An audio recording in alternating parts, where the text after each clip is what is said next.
Deuxième épître de Paul à Timothée, chapitre 3.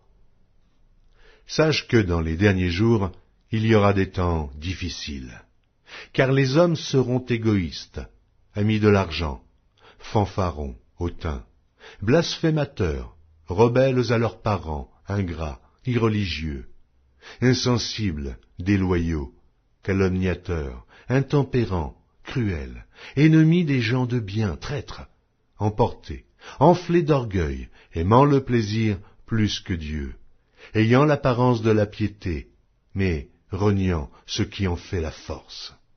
Éloigne-toi de ces hommes-là.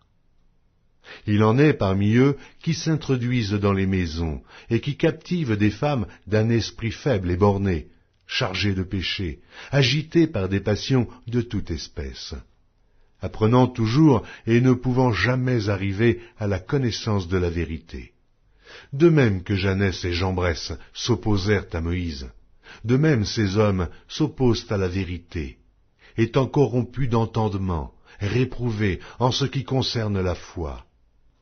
Mais ils ne feront pas de plus grands progrès, car leur folie sera manifeste pour tous, comme le fut celle de ces deux hommes.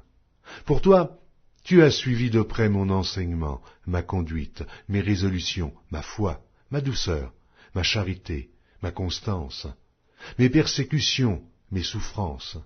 À quelles souffrances n'ai-je pas été exposé à Antioche, à Icône, à Lystre? Quelle persécution n'ai-je pas supportée? Et le Seigneur m'a délivré de toutes. Or, tous ceux qui veulent vivre pieusement en Jésus-Christ seront persécutés.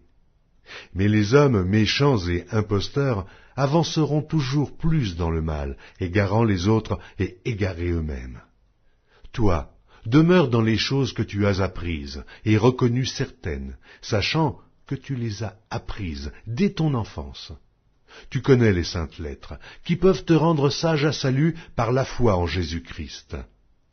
Toute écriture est inspirée de Dieu et utile pour enseigner, pour convaincre, pour corriger, pour instruire dans la justice, afin que l'homme de Dieu soit accompli et propre à toute bonne œuvre.